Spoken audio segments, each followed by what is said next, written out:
Well, it's June 1st, and there's a G4 solar storm potential for tonight. They don't come around very often, about 6 times a year, and we happen to have clear skies.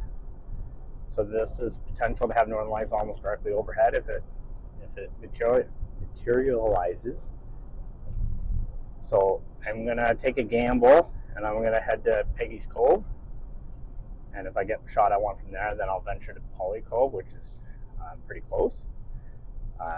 It'll be shooting over the glow of, or the light pollution of Halifax, so normally you would want that behind you, but with the chance of it being as powerful as it is, I should be able to get the shot from there, and it will be, it's already an iconic location, let alone with the northern lights. So get some gas and start making our way. The sun's already gone down, so it should be dark by the time I get there.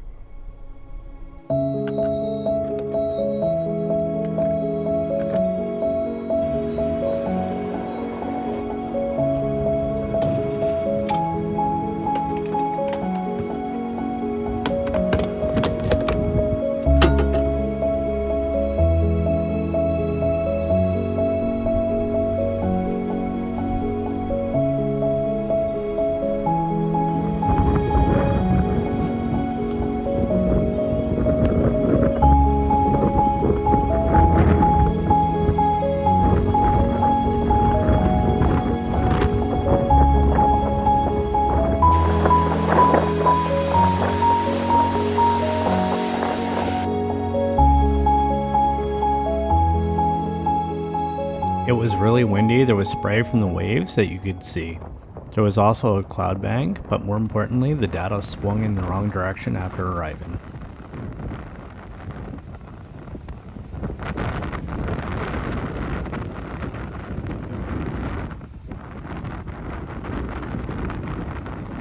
Well, things aren't panning out very well. It's 11:30.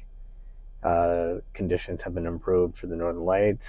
There's still a cloud and fog bank, so I can't even shoot the Milky Way. I did bring my star tracker, but it's also super windy, so I don't think long exposures would do well either.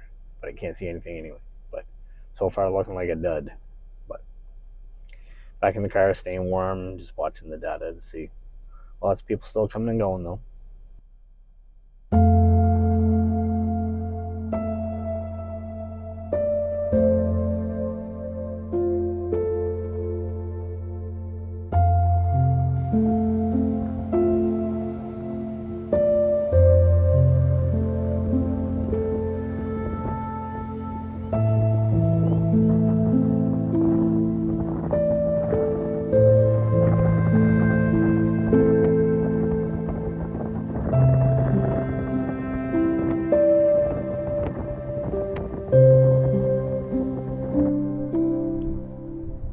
So it's about 12:30.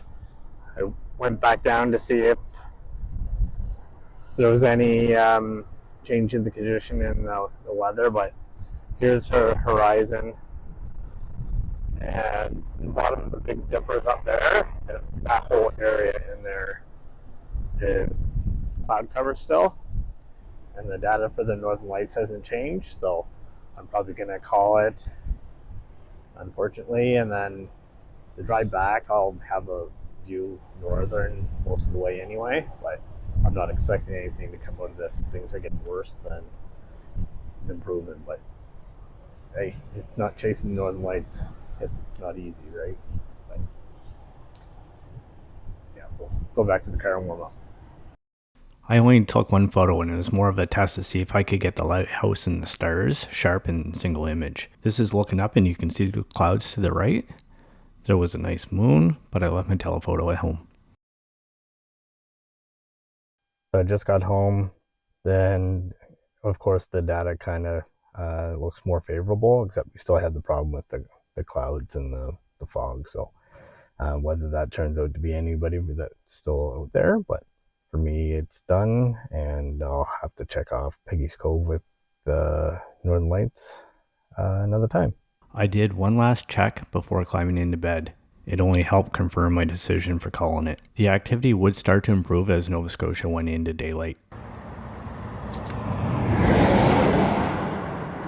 The next night I was working but slipped away. There was actually low greens and purples to be had, but not for Halifax. Halifax still had low clouds. I played around with some long exposures with some semi-trucks for a neat shot or two.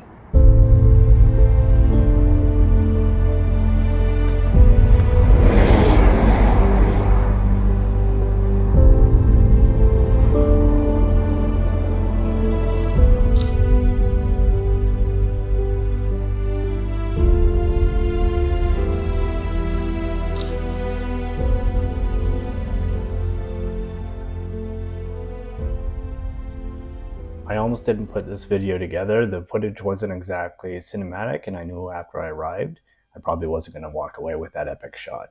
But you know what? I think it's important to show the real side of photography, and that not every night you're going to come away with jaw-dropping images. Sometimes it's just you and your camera and a whole lot of meh. But if you don't go out, you definitely won't get anything.